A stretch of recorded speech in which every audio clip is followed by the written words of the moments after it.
And of course now I got to set up another culture of brine shrimp. I actually had the first batch of brine shrimp I had, which was in a small bottle, lasted for a day. But then I was able to get these guys here to last for around 4 days. And that's just with me just constantly pulling some and just letting them just do their thing. If I can figure out what exactly brine shrimp need to survive, or what they need to eat to survive, I'll be able to prolong the culture even longer. But what I need to do now is I need to set this ball up too. That way, so I can have two cultures running at once. That way, so when this one keels over, by the time this one keels over, this one will already be good to go, and then I can just wash this one out and whatnot. And in this tank, I just got done doing a 25 or so % water change, and I also cleaned off the glass because a lot of the meds were just making the tank all nasty. So I'm done with medicating, and everyone seems to be doing just fine. Though they seem to come to the tank and they just want food.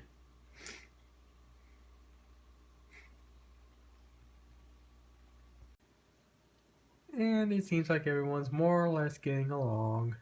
Hi-Tet's being a bit of a flare butt, but that is normal because he is a beta. But everyone seems to have handled the move just fine. And of course, I have this beta in a temporary little housing container that I built. It's just made out of knitting mesh, that way so this guy will have proper water circulation and whatnot. And it also gives Hi-Tet something to flare at and something for him to flare at too.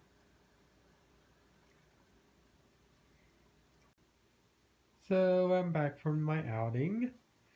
I got my FlowerHorn.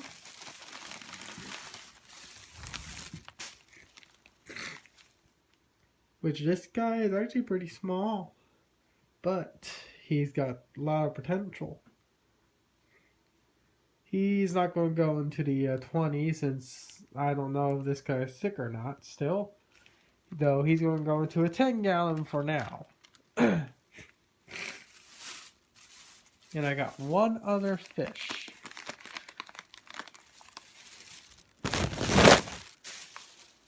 A Discus. So yep, I'm going to dive right into this right away. Got my FlowerHorn acclimating in 10-gallon. This little betta tank that I got initially when I got into betas has become very useful for acclimating big fish. Well, granted he's small, but it's more than sufficient to acclimate him in. And this is where I'm planning on putting the Discus. For now, at least. If I see any aggression, the Discus is going to get moved out. I got another tank I can put it in, but for right now I want to see how he'll do in this tank. Well, my FlowerHorn is in the tank. He's currently hiding out. There's his reflection. And the Discus is also in. So far everything seems to be just fine. So it's been about 12 hours. I'm still feeling like crap. But I have at least enough energy to just do a video to finish up the video. So FlowerHorn's more or less doing fine. He is eating the food I put in there, but he's still chicken of me, so yeah. I am going to end up removing the fake plants, but for right now I'm going to keep them in there. The Discus is also doing just fine so far. It's still getting used to the tank, so it's not going to be eating anything, but it's doing just fine.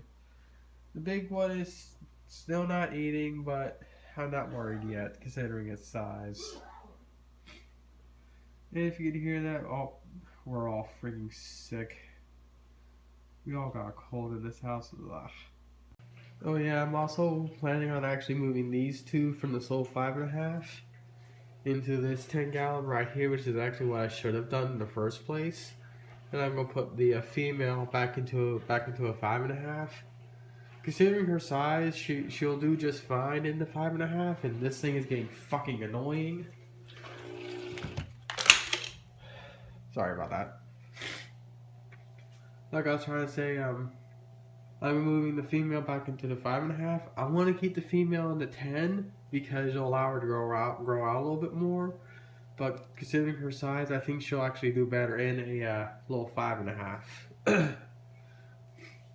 Though my plan is to still get a stand for this tank and then put these two worthless and useless into this 10-gallon right here.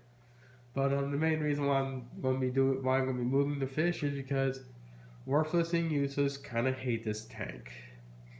So if I put them into a bigger tank, they're gonna be a lot more happier. Sorry about the noise in the background. The clothes dryer is currently being run.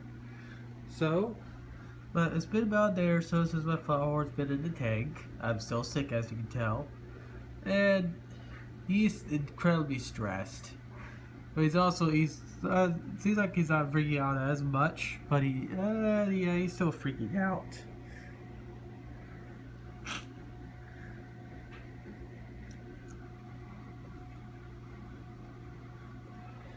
I think what I'm going to end up doing is I'm going to end up placing a just taking some white paper, just putting it across the back. That way, so he has something to color up on. And hopefully, in a little while, hopefully in the next few days, he'll stop being so stressed. Poor fish. Speaking of fish that's not stressed and freaking out constantly, my Discus is doing just fine. And it also looks like some of his fins is also growing back. Because when I got him, his fins were pretty nipped, but it looks like they're slowly growing back. So it looks like this little Discus is actually going to do just fine in this tank. I'll just have to keep up with water changes. And it gets along with all the other angels in my betta. And I'm especially amazed it gets along with my betta because Discus are supposed to be mean little bastards.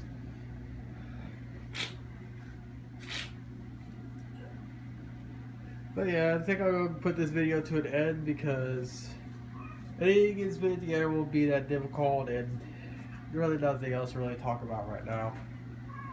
Other than my cat again. It's like it's always going to constantly show up in my videos, no matter what I do. The only time it doesn't show up is whenever I'm doing something creative, like off of my main channel, like building a life-size ruby rose or something like that. It only comes up on my fish videos. My poor freaking FlowerHorn is freaking out. Poor thing. So the 10-gallon tank in my room that's on top of my computer is getting some new fish, 4 in total. These are already, well, actually technically 5 because I'll be temporarily housing a betta in here too. But for right now, I'm currently acclimating these guys since the water temp in their tank is a little different. Yeah. 2 guppies, I believe they're both female, 1 neon, and a zebra danio. I still need to get myself another neon because that poor neon's all alone. And of course, there's old Hyatet. His fins are still healing up. So is the fins on my little EB angelfish fry right here. His fins seem to be healing up pretty well in this tank. And remember this tank and most of my other tanks, I rarely do water changes in. And their fins are regrowing back just fine. But I do occasionally do a water change. Also, if I sound different, it's because I'm currently fighting a cold. Yesterday was pretty bad, while today is, I still feel like crap, but I can function enough to where I can actually do general tank maintenance, prep a few of my tanks for new fish I'm going to be getting, stuff like that. And of course I did uglify my FlowerHorn tank.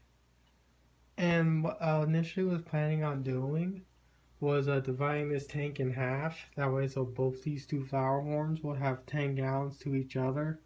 But since this one's still sick, I'm still afraid. I don't want to risk my new one because apparently my new one's is really beautiful. So it's going to go into its own tank by itself. This is the tank it will be going into. It's a 10 gallon. Since it's going to be around 4 inches or so, it will be perfect for this. The FlowerHorn will be more than perfect for this tank. But the one thing I gotta do now is I gotta clean out this tank and get the filters up and running again, because I did just finish mending the tank and it looks like my new angelfish is doing just fine. The little wart that he had right here is more or less gone. Like I said, I don't know if it's a male or female. I'm thinking it's a female. It's slowly getting back that I can't speak. It seems to be doing a lot better than when I initially got him or her. And of course there's old Hi-Tet. I mean not Hi-Tet, Pumpkin. Jeez, I can't remember my freaking betta fish names. He just sits there and hangs out with these big ass angels. Especially considering all I heard about bettas and whatnot is that they'll attack something that's this big. He hasn't done anything like that. He's been a calm betta. He's been very respectful of everyone else, and that's really cool.